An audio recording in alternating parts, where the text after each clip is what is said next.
siempre creo que duerme mal y al otro día lo primero que hace es preguntar cómo estaba el paciente de ayer. ¿Sí? Creo que es lo único que recordamos.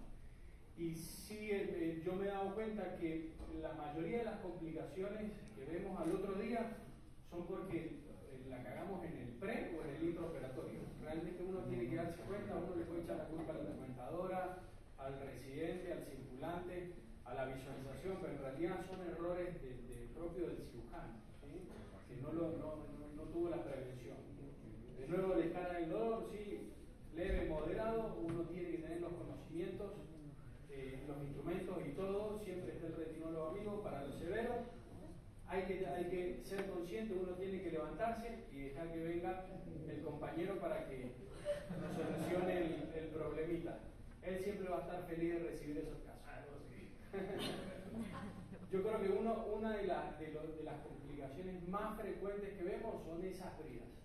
¿Sí? ¿Por qué aparecen esas bridas? Porque realmente no tuvimos un buen manejo de esos casos. ¿Sí? Realmente creo que nos apuramos, pedimos Biostat, cerramos esa pupila y lo que no vimos en el intraoperatorio ahí enfrente en el microscopio no va a aparecer. Y al otro día viene, el paciente hizo un poquitito de fuerza, ahí tienen esa brida limpia. Generalmente esas bridas vienen asociadas a esto. Entonces, ¿qué es lo que considero yo? Yo creo que sí, el segmentólogo anterior lo puede manejar, puede sacar toda esa brida, pero realmente no se está dando cuenta que el problema puede estar más atrás. ¿Sí? Entonces, considero que este tipo de manejos tienen que tener todas las imágenes del postquirúrgico y tener un abordaje posterior. Por eso considero que tienen que tener un amigo retinólogo que le enseñe a poner trócares, y estos casos los tiene que manejar con el retinólogo. No solamente para aprender, sino para quitar todo el tejido que les va a generar problemas en el postquirúrgico. ¿Sí? Siempre sentaditos al lado del retinólogo para aprender y que les enseñe.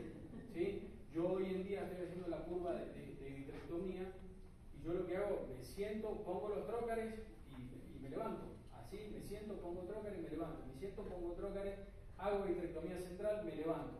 Me siento, pongo, y así voy repitiendo y cada vez avanzando un poquitito más. ¿Sí? Este es otro bastante frecuente, ¿sí? El hongo vítreo, que uno ve, es decir, uno termina su cirugía, como fue un caso que fue un poquito difícil, siempre está bueno poner un poquitito de Biostat, la pupila está bien redondita, perfecto, genial, me fue bárbaro. Al otro día el paciente con ese hongo que aparece ahí y que a veces, seamos sinceros, uno dice, bueno, no está en contacto endotelial, no pasa nada, no lo dilates por un tiempo largo, que quede ahí, pero en realidad hay que darse cuenta que puede ser que tenga contacto endotelial, eso nos va a traer un problemón en el postquirúrgico, ¿sí? ¿Por qué? Porque no solamente vamos a tener que estar pensando en solucionar ese honguito, sino que ya la córnea puede ser que empiece a fallar. ¿Sí? Fíjense, ahí un íntimo contacto. Estas imágenes de VM son del doctor Julio Rodríguez de Trujillo, que es fanático en imágenes. Entonces, considero que siempre está bueno llamar al retinólogo. Ahí comienza con el retinólogo, ya tiene su troca, la transinolona, lo que ya hablamos.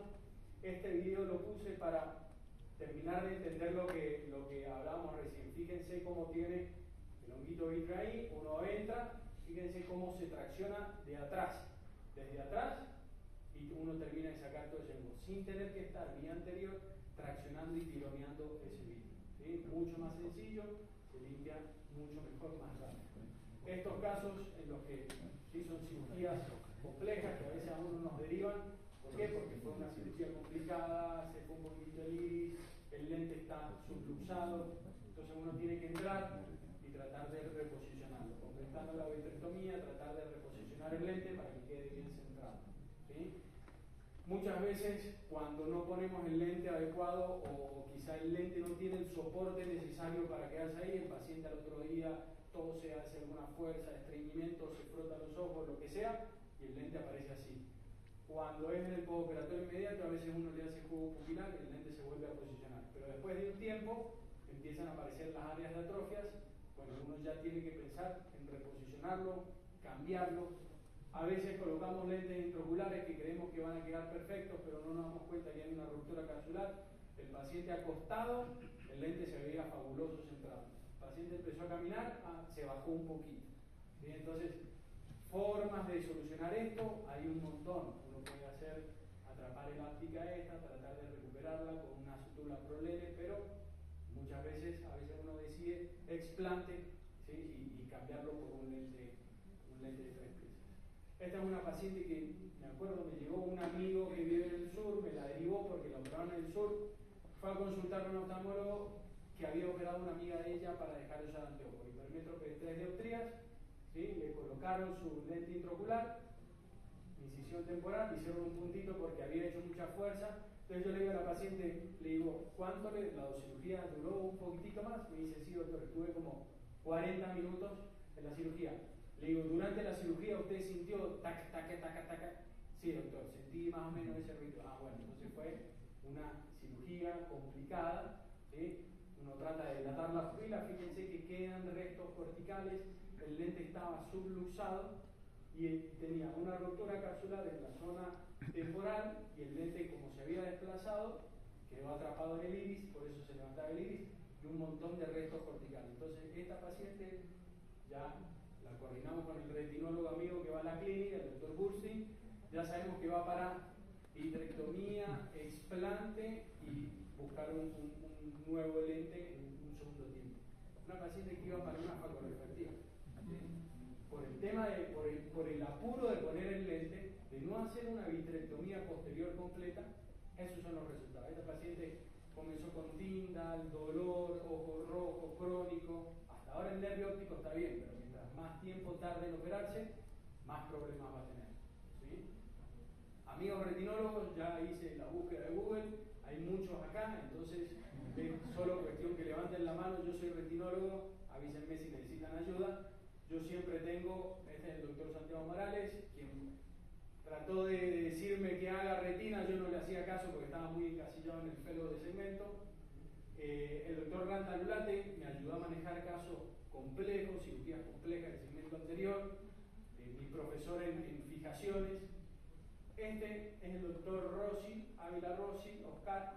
Él fue residente mío de FACO, yo le enseñé a operar cataratas, resulta que ahora él es retinólogo. Entonces yo todos los meses viajo a Mendoza y él me enseña retina. Yo le enseñé FACO, él me enseña retina. Devolución de favores.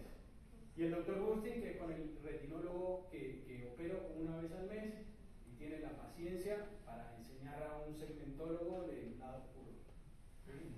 Obvio que la curva es muy difícil, a mí se me hace muy compleja, yo tengo las manos muy fibrosadas de tanto segmento, pero considero que con la ayuda de ojos biónicos, un buen sistema de visualización y muchísima paciencia, uno puede terminar siendo no un retinólogo 100%, pero por lo menos salvando esos casos tan complejos. Y esto es algo que realmente todo el mundo no tiene que dejar de hacer, ¿sí? Técnica extracapsular, hagan el túnel que sea, pero es que hay cataratas que realmente se merecen una extracapsular, se evitan una cantidad de problemas con tan solo haciendo túnel escleral. Lo pueden aprender en duraznos, en peras, en uvas, en lo que sea, pero practiquen y saquen esas cataratas. No es necesario, y eso es algo que insisto mucho, esperar a tener una catarata negra para aprender a hacer extracapsular. Lo pueden hacer en cataratas hasta más suaves, es más fácil, túnel más pequeño, pero aprendan a hacerlo, ¿sí? No pierdan tiempo, siempre es muy importante. Yo mi curva extracapsular la terminé haciendo como coordinador de un fellow del segmento anterior. ¿Por qué? Porque a la ciudad donde yo viajaba no tenía retinólogo. Entonces solamente tuve que complicarme en un paciente que le hice una diálisis de 180 grados por meter el asa, meter y sacar, para decir no, voy a retomar la curva extracapsular. ¿Sí? Al principio se me reían porque ¿qué hacía yo haciendo extracapsular? Yo le dije, yo ya la curva de FACO la hice, necesito aprender eso porque tengo casos más complejos. Amigos retinólogos hay por todos lados y yo considero que este es el mejor equipo, segmento anterior y retina. ¿Sí? No hay por qué competir. Ellos muchos lentes premium no colocan, nosotros muchas vitrectomías no vamos a hacer, pero es que hay que juntarse en el medio. Siempre hay casos que necesitan de los dos. ¿Sí? Muchas gracias.